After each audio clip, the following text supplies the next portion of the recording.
Hello, I'm Carrie Gard, and welcome back to the show. I'm saying the show because we are rebranding, y'all, and I can't say what it is yet, even though it's in the script, and I almost slipped up and said it. But you're gonna just have to wait for the big reveal. It's gonna be glorious. I promise. I promise. I am so excited for this episode. We are sitting down with Desiree Goldey. Though you may know her better as Des, she's a talent and culture executive who's made a career out of transforming messy recruiting systems into predictable hiring engines. Whether it's scaling plus recruiting teams, boosting retention, or rethinking DEIB programs to deliver measurable results, Des brings both operational rigor and a deeply human approach to talent. She's also the co-host of Talentless, a recruiter's podcast, where she and Ashley King keep it real about what's working and what's not working in the world of hiring. In today's conversation, we're diving into building a high-performing teams, the future of recruiting, and how leaders can get back on track when talent challenges feel overwhelming. Des, welcome to the show. Oh my gosh, I'm so glad to be here. I always hate those bios in the beginning. I'm like, did I write that or is it somebody else write that? It's always so funny to me, but I'm glad to be here. Oh, so glad to have you. And I am I've been looking forward to the show for so long because I know you've got a front row seat to the madness out there right now in Yeah. terms of what's happening in hiring and recruiting and what people who are looking for jobs are going through. I mean, the market is tough. Oof. It is the worst. I've seen it in a very, very long time. Very long time. I'm going to get straight into it because I want you to paint a picture for us from your front row seat of what makes it feel worse this time than ever before. Yeah, I mean, listen, we went through this great years in 2021, I think, where everybody was like, it was a candidate's market, right? It was the best it had ever seen, right? It was just unbelievable. And so I think we got to this place where we were so comfortable and this is how it was going to stay. And then the bottom fell out of tech, right? And we started to see the market start to shift slowly but surely. And now we're into this place where it is almost, I mean, you're seeing thousands of applicants for one role because people have been laid off. The federal government laid off a ton of people. So you have more people out there looking for the same role than you ever have before. And makes it impossible. It makes it impossible to stand out. It makes it impossible, if me and, Joe down the street have the same resume, what makes someone pick my resume over somebody else's? The AI generation of what's happening right now, right? Every resume, as a recruiter, I know this, every resume looks almost exactly the same, right? You're doing the same job. And so you have to pick and choose. And so I tell people this all the time, you got to find a way to stand out, whatever that is right now. Because you will get lost in the noise of what's happening. And it's actually sad to see. I know people have been on the market for like 2 years, right? And you got to feed your family. You have to live your life until you start taking these side hustles and doing all these other things, but it's not a full-time job, especially if you worked in corporate. So it's just scary out there.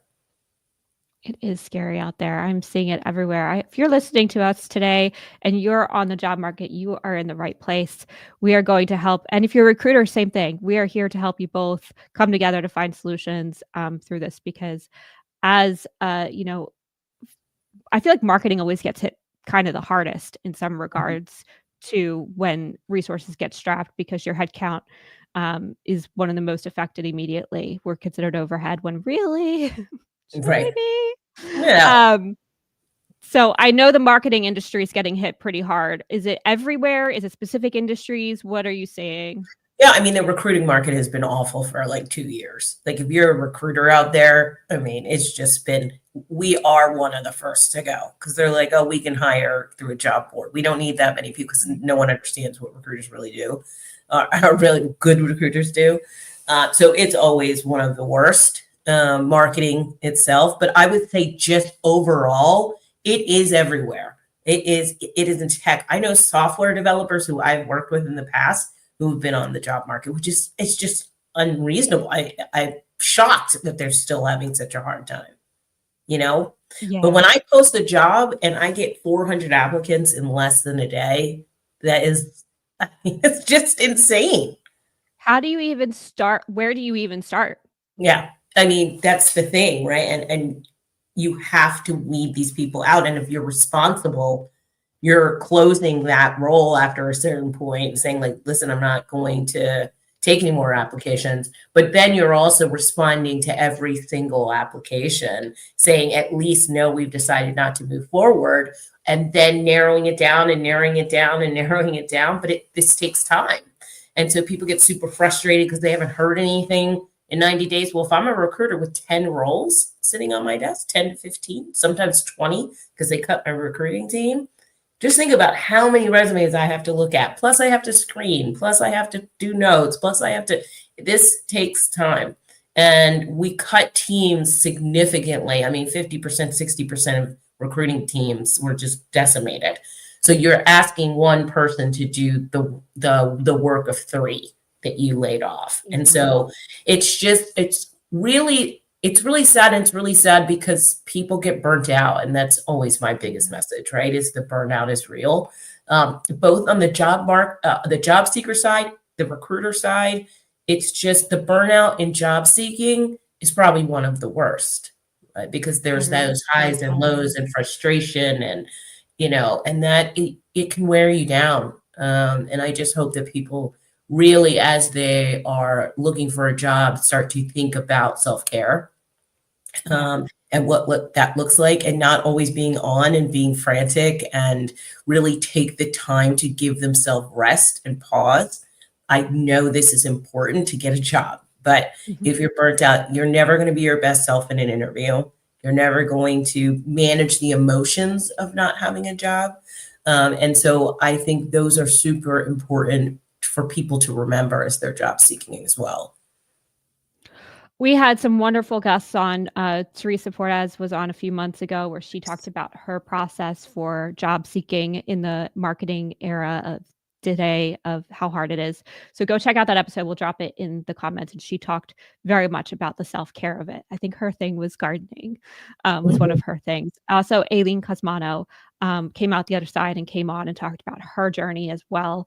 And self-care was a big, huge part of that too. So I love that you're doubling down on that. That is absolutely something that needs to happen. I'm seeing a lot more posts from people who are, I don't want to say desperate, because that's such a harsh, that comes with so much negative connotation, right? But are sort of at their wits' end of like, I'm about to lose my home. I'm about to live out of my car. I have a family to feed. I mean, I'm seeing a little bit of that, but I'm not on a recruiter end. Is that, how are you helping folks who are at that stage? In, self-care is part of that. Standing out, you mentioned. Yeah. I mean, really all that they can do. No. Well, I hope that we can give them a little bit more, but I do think that there is this really defining what the job is that you want and being particular about what you're applying to. Oh, I love that. We used to tell people, have you met, 80%, 70% of the job still apply. And I'm not taking that back to some degree, because some of these job descriptions are ludicrous. But I do say that they are. It's like 2, 3, 4 pages, and you're like, no one does all of these things, right? So, I still say if you feel like you're a really good match, apply. But I do think being particular and not just praying and spraying is still always my recommendation. Really dig into the company, really try to connect with people who are, in connections that that might know somebody, or maybe someone at that company that can guide you. I've always said, and why I even started my LinkedIn journey was because connection to me is everything. And there's so many studies that show that most people get a job because they knew someone, not necessarily or were referred or had a connection that got them in. They don't get it by applying. Now, I've gotten a couple of my jobs through applying, but I will say my career has been built on someone I knew. So, and so that is really important. And I think people look at LinkedIn or they look at their connections in social media and they're like, well, this is fun and I can read these posts and respond to them. But you should really be trying to build that relationship, especially if it's a company you want to work for. Show that you're interested, get involved in their posts, write comments, try to make connections at that company. I'm not going to say it's going to work every time, but if you're not doing some of that as well, you're fighting against a system that's not built for anyone right now. It's a system that is built for torture almost, right? Oh my gosh. Yes. Right. You just hope that application gets across the finish line and someone contacts you. Doesn't really work anymore. It's true. It really does come down to connection. One thing that people do, and if you're listening and you want to hop on a call and then we can talk through what this means for you, but essentially they'll, for people who I've met, they'll then send me somebody that they want to connect with and say, hey, can you make an introduction to this person? I'd like to have a coffee chat with them and see what the company's all about, really just doing their research from a culture standpoint, not necessarily trying to pitch themselves or trying to get the job. They're working sort of an ABM approach. Right. We're marketers. We know how to market. We just have to put that hat on for ourselves. I'm not saying it's easy by any stretch of the imagination. But if you can sort of think about the connecting through your network to other folks, that referral, even if it's like a second step, it goes a long way. So I totally agree with you, Des, and the commenting, got to feed the machine, folks. Yes, just gotta feed the beast. So then I always say, the beast. It is. Yeah, and LinkedIn is that. It's funny because you said about marketers not thinking about their job search like a marketer, and I agree with that wholeheartedly. You should be thinking about your personal brand, your marketing. When I work with people, I write them brand positioning briefs about who they are and what they want to be, and before we even start working on their resume, because that to me is how you inject something to make you stand out in that resume. We also do career walking decks where we do values and we put together the presentation of who you are. So it gives that company a really good look at, the overall you that makes you stand out. And so those things, I think that, wherever you can position yourself just a little bit better in the market, or a differentiator, as we talk about in marketing all the time, that is going to be important for you now. And it's still a struggle. I see recruiters' resumes, and you would think all recruiters have a perfect resume. Most of them are horrible, including my own. If you read my resume, you'd be like, do your own work. So much easier to teach people than it is to do it for yourself. I'm on the struggle bus myself there. Yeah, I definitely am the worst. I had a friend of mine look at my resume the other day because I had to put it in for some speaking event. And she was like, what is this? I was like, it's my resume. And she's like, this is horrible. So, I just think, it's so much easier to talk about other people for me versus sitting there writing about all the accomplishments I had. But if you're truly job seeking, it's super important for you to be able to do that. And don't start, and I always tell people this too, don't go get the Word template ready and all that. Do some writing about yourself first, right? Figure out what those goals are, what you think about yourself. And that is really important as well. Then write the resume. What accomplishments, what qualifications? Because I see a lot of task list resumes still where it's like, I wrote a blog. That doesn't really show your value to an organization. So make sure that your resume or anything that you put together for a company is accomplishment driven. Super important in this market. Totally. Chris Penn actually just put out a really deep report. His company's called Trust Insights, and they just did this huge report on LinkedIn's latest algorithm. And one of the things that really became apparent when I dug into it was how important your profile is to how the algorithms rank your posts. In that they have to be aligned. But not just that, when you go into your, there's the about section, which is good, and you need to make sure that that is a good reflection of how you do your job or what makes you different and all those positioning points that we mentioned. But it's also in the job descriptions of what you did. Like we end up always just doing these silly little bullet points of tasks and action items of like what we got done. But if you can tell the story of what you accomplished and the outcomes you created, that is not only going to go a long way for making you stand out, to your point, Des, but it's also going to help with the algorithms, because then if you reshare that stuff as posts and you tell those stories in more depth, that those are going to work together to give that more oomph. So, and then you can bring that over to your resume. But people remember stories. And I think when you're talking about standing out, really being able to tell the stories of what you accomplished, from the challenge to how you did it to the outcome, is going to resonate way better than just a bullet point checklist of what you can get done and what you can do. Yeah, I mean, I say it all the time. And my other thing is I read resumes and then I go to someone's profile and they're completely different. And I'm like, oh no, what's going on here? Make sure they match, people.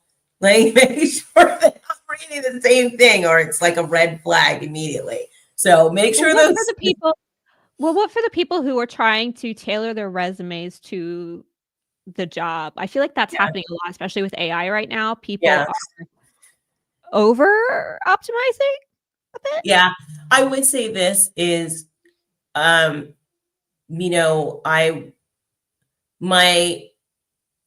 do believe in customization to a degree, but your resume should read. You shouldn't be lying on your resume, which AI tends to do for you. It'll tell you you're the greatest, and you were probably not the CEO, right? So you need to make sure that AI isn't making stuff up for you. So those customizations could be slight, right? But they should still feel like the same resume across the board, right? If I'm missing a keyword, maybe I do add it because it is something I did, and I just didn't have it on the general resume. And this particular job description stated that it's something that was super important, so I drop it in. But I don't get crazy with it and try to take it to some place that isn't even true. And that's the thing that's very difficult. And so when I read your resume, yes, your LinkedIn may differ with some wording here and there, because no one's changing their LinkedIn profile every day, but it should feel the same. It should have the same kind of tone to it and with the same kind of accomplishments on it. So that I get the idea that it's consistent and it's true and it's who you are and how you're going to show up for my organization. What's your opinion on cover letters? There seems to be a lot of friction right now around. I mean, I think we've been having this debate for like 5 years. It's like the banner, using the green banner or not. It's this, to me, these arguments go round and round. I think you have to do what feels good for you. For me, I know that, if it's a job that I wanted and I felt like I needed to explain why I'm a fit a little more in depth than my resume, I would probably write it. If there was a job gap, or I did or there were short stints on my resume, like I moved jobs every year, and that could all be because of layoffs, not because of any other reason. I would probably explain that in a cover letter to get me across the board. But my general opinion is I hate them. Do you read them? Very rarely. Unless I get into it and I get into someone's resume and I say, well, what's going on here? And then they have a cover letter, I will then, if their qualifications are strong enough that I want to understand the story and it's not completely told in the resume, I will read that cover letter. But in a general view of things, no. I do not sit and read every cover letter that people really spent a lot of time on sometimes. And I feel, so if it's required, absolutely.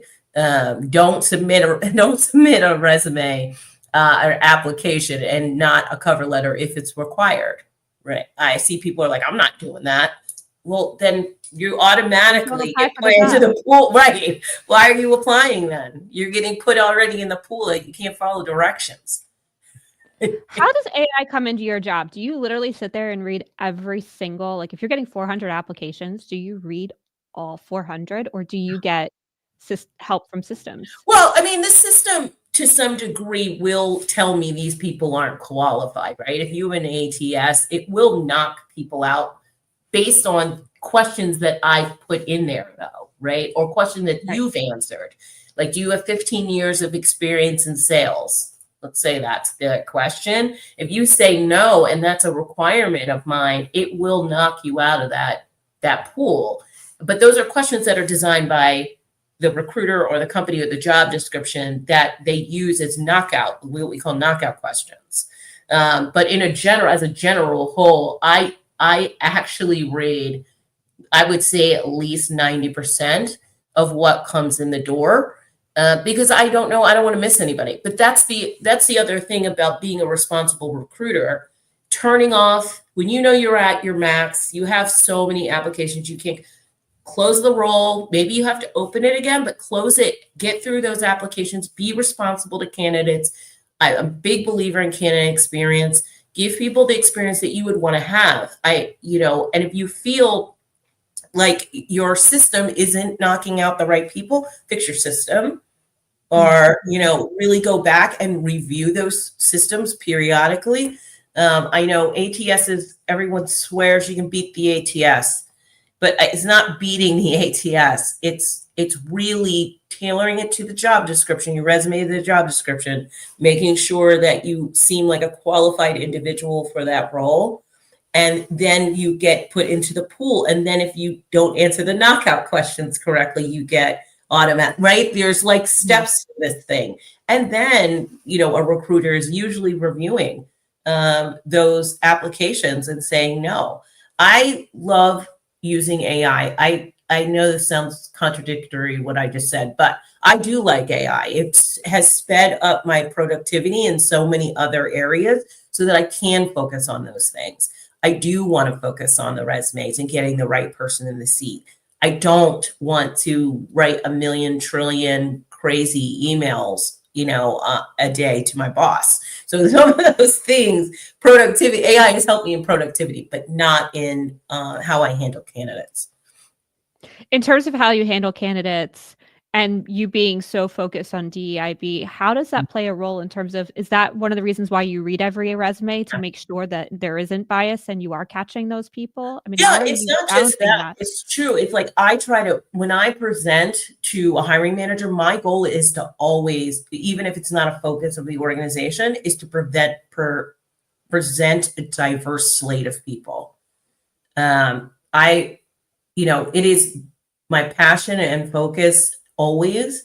And I believe that I have the responsibility to do that, is to give the opportunity to many and to leave my bias somewhere else.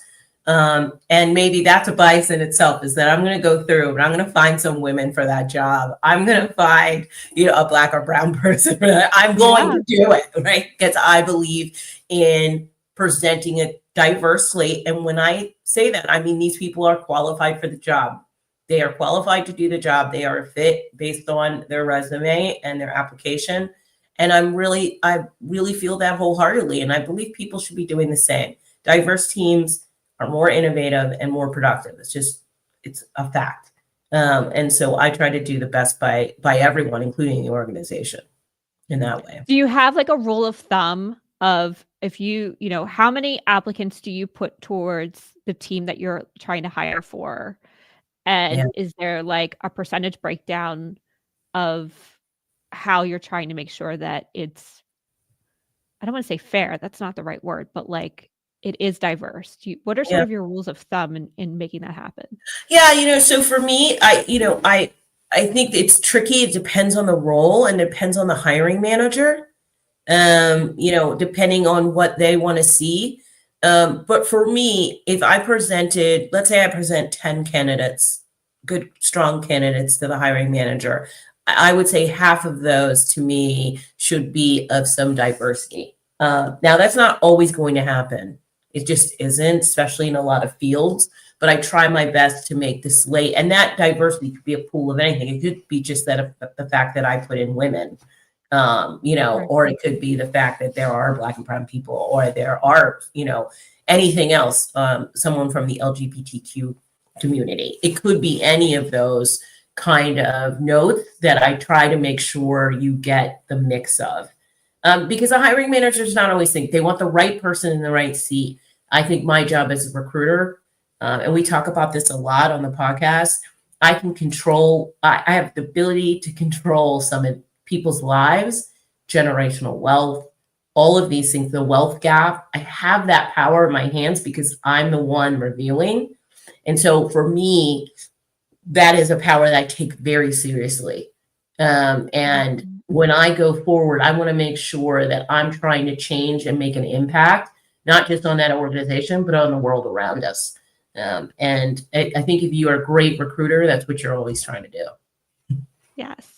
Yes, to that. You mentioned being, one of the things that's also important to you is responding to every application. So if you have 400 people come in who make it past the ATS, do you handwrite those? Do you have does the system help you? I mean, What's the process to make sure you get back to everybody? Yeah, the system should have a reject button in it, right? Even LinkedIn, if you're just using LinkedIn, it says reject, and you can reject, and you should have a very nice message. Listen, I don't believe that every candidate who applies deserves a very lengthy explanation about why they weren't selected, especially in the beginning. But once you hit me at recruiter screen, then my messages get a little more customizable, right? They're customized. I usually talk about what we talked about, or it was so great to be part of it. Now, some of that is automated, and I usually just change it a bit. And some of these systems are so detailed that you can get really customizable here. You could, pick one of 3 messages that could go out. You could do a lot of things. I see people using their systems better and more. I think Zapier is one of the greatest companies at rejection. They send, 5 messages and you can have a follow-up for feedback. Like, they're really good at candidate experience. And we had Bonnie Dilber on our show, and just hearing how great they were at it, there's no reason other companies can't do the same. We just haven't put the effort into doing it because we haven't said it's important. They've made it important, and you always see these posts of people who got rejected from them who are like, I got the best rejection today. No one says that, right? Right? No one says this was so exciting to be rejected, but it can make you feel so much better about your journey with that company and have better brand, first brand recognition, and also, make you feel better about that brand in the future if you are handled properly through a job seeking process, right? And I always tell organizations, this is your brand. If you aren't responding to people or ghosting people, or this is a reflection on who you are and who you are as a company and how you handle people. These may not be employees for you yet, but they could be at some point in the universe. And if they're on LinkedIn talking about how horrible you were and how you ghosted them, it's hard to recover from those. It's so true. What do you say to smaller companies who might not be able to afford the high tech to really streamline their process, and maybe they can't afford a recruiter yet and probably don't have an HR department, or at least a robust one? What do you say to those folks as they want to, for the same reasons, really believe it? I'm working with a company right now, and we migrated CRMs, and our appointment system let us down big time. And he was like, I'd rather have no appointment reminders going out than this, because this is the first impression and this is broken. Turn it all off. And I loved that. I was like, yes, I totally agree. And so for companies and founders who feel that way, what do you say to them where they want to be that for when they're trying to find the right person for the right job, but oh my gosh, they just don't have the resources yet to be able to give that kind of experience? Yeah, I've worked with so many startups. And so for my thing always to them, because recruiting is never their priority, ever. They think about it later. And they're like, oh yeah, we should hire one of those people that do that thing. Um, so, but when you're starting in the beginning, I just ask that you be responsible to people and respond to emails, right? I think that it can feel very heavy when you're trying to build something at the same time as manage these candidates and do all of these things. I always say that you could build a Word doc and an Excel spreadsheet and still have the same results as automation, right? That's what we do. Yeah, right.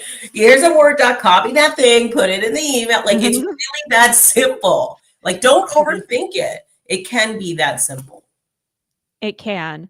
It can. I will, from a responding standpoint, yeah, we keep it all track in a spreadsheet, but we do always respond to every candidate, even though it's, I mean, we only had, for our last job description, we actually decided not to post it on LinkedIn because we were terrified of the onslaught. And so we went to a job board very specific to the role that we were hiring for. And we still got, over 75 applicants, but they were the exact right people. How are you doing? What's sort of your best practice in that regard? Are you always using LinkedIn? Do you have specific job boards you recommend? How can people navigate the what are some other ideas or best practices to navigate the just sheer volume that they're up against? I think what you did is super smart, right? There are those job boards out there they're also industry specific, most of them. And so I do think, taking the time and doing a little bit of research up front about where you really want to post is super important. And I was talking to someone in healthcare the other day, and healthcare is one of those things you very rarely use LinkedIn for because they're not hanging out. No nurse is hanging out on LinkedIn. Like, she's not like, over between my 12 to 14 hour shift before the next one, I get to sleep for 2 hours. Let me go doom scroll LinkedIn. That's not happening. No, my sister is not doing that. No, she is not. Right. So you have to find where they live, right? And you have to go to those job boards in healthcare. And the person I was talking to was trying to see if they should use LinkedIn, and I was like, it's just the wrong place, right? It's just not. You're not going to get what you think you're going to get from LinkedIn. You need to go to a specific job board for nurses or for physical therapists or whatever that is. There are so many job boards out there. I can't talk about all of them because there's so many. But I do think doing the research up front about where it's appropriate to post is going to get you better results in the end. Yeah. I think that's important for people who are looking for jobs too, right? Yes. Like, I always tell people, why are you only on LinkedIn? Like, aren't you looking at these other job boards? I mean, there's like Welcome to OTA. There's like JobRight AI. There's like a million new job boards out there. Get off LinkedIn. No, I'm not hating on you, LinkedIn. Just so in case anybody's listening. I mean, we can hate on LinkedIn a little bit. It's becoming a necessary evil. That's just. I mean, I just, they've taken over the universe at this point, I feel like, and I just want people to know it's not the only source of truth. There are better ways and other ways to find a role. And because LinkedIn is so heavy, and people are on it and randomly applying to these jobs, those numbers go up so fast. So I always try to tell the people I work with to go look somewhere else first. And then listen, if you can't find a job board that's more appropriate for you or isn't scraping, a lot of these job boards now just scrape and put all the job, including LinkedIn, into the job board. So you don't even have to ever go to LinkedIn. So I just think there's other ways to do job seeking. Yeah, definitely some more niche ways to get after it. I just feel like it's such a tough world out there, and I think on both sides, seekers and recruiters are all doing their best to make it happen. What's sort of your final, I say final, but I could talk to you all day. Like, I say final just because I'm trying to be thoughtful on time here. Yeah. But for each side, if you give one last piece of advice for each side, for the people searching and for the recruiters who are looking, what's one thing we didn't cover that we should have? Yeah, I think, for the job seeker side, and by the way, I could talk job seeker stuff all day long because it's, to me right now, I just, the empathy I have for people in this job market right now, it's huge. I just can't say enough about that. But what I would say is be kind to yourself. This is a tough market. It isn't you. It is probably this market. And so that it can feel like so much pressure right now. But I will say this, as you're job seeking, really think about what your goals are, what kind of company you want to be working at and for. Ask good questions. If you do get that interview, ask the right questions that are important to you, because you should be interviewing them just as much as they're interviewing you. And I know that seems crazy in a job market like this, because you're like, I just want a job. But you going to get there, and you might be back on the market in 3 months because you just can't stand it. So I just, really think through your goals, your vision of what that job that you really want is, and then go after it, and go do everything you can to customize, to stand out, to do all of those things. But I can't say enough that it's not you. It's this market. Be a marketer for yourself. Figure out There your position. You go. Figure out that company you want, and put almost like practice your own craft by using yourself as that case study. I just love Absolutely. that. And recruiters, and for hiring managers, even if DEIB is not a focus of your organization, you can make it that way. You can still do the work, even if it is not a focus. It is ultimately so important for the world that we live in, for there to be diverse workplaces and to give everyone opportunity. And I encourage you to do the work on your own. Like I said, I make it a point. And yes, it takes me a little more time, but I believe the reward outweighs the work. So that would be my last thing I would say. Oh, clips for days. This is brilliant. It's brilliant. Clips for days. I wasn't kidding. I have more questions. Maybe I'll write them down in comments and we can keep the conversation going. Yeah. Because there's a lot of debates out there on how you should go about getting a new job. And I think you probably have some good tips and tricks for people. So if you have questions like I do, drop them in the comments below. We will come and address them. I know it's tough out there, folks. We are a resource for you. Let us know how we can help and support you and help you find the next best thing that fits not only your bank account, but the dream job. Well, you can have both. You can have both. We're here for you. We're here for you. Absolutely. Des, where can people find you? They maybe there's a company out there who wants to do a better job and they're looking for your help. Yeah, you know what's so funny? As much as I talk about LinkedIn, it's where I live. So please, if you need me, I actually respond to my DMs and things like that. LinkedIn is probably the best place to find me. I'm Desiree Goldey. I think I'm the only one. So it's really easy. I would love for people to listen to the Talentless podcast. We do talk about job seeking as much as we talk about hiring and the workplace in general. So please go to talentlesspodcast.com, and those would be my ends. Those would be the big two. All right. Well, we're all going to go check it out and start listening. I'm going to go make dinner, and that's what I'm going to go do because I just need more Des in my life. So grateful. Big thanks to you, Des, for joining us today.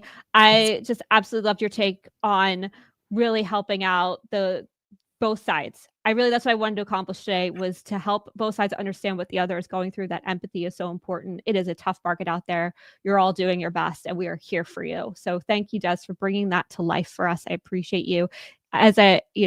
If you want to hear more of her unfiltered insights, please check out her podcast, as she mentioned, Talentless, and connect with her on LinkedIn. And don't forget, if this episode helped you see talent strategy in the new light, share it with your colleagues who are building and scaling a team right now. Until next time, stay focused, stay flexible, and keep moving forward back on track. Thank you so much, Des. Related episodes, Valerie Vargar, go check her out. That was a wonderful, wonderful show. And keep on listening. I appreciate you all. Thank you, Des. I appreciate Thank you.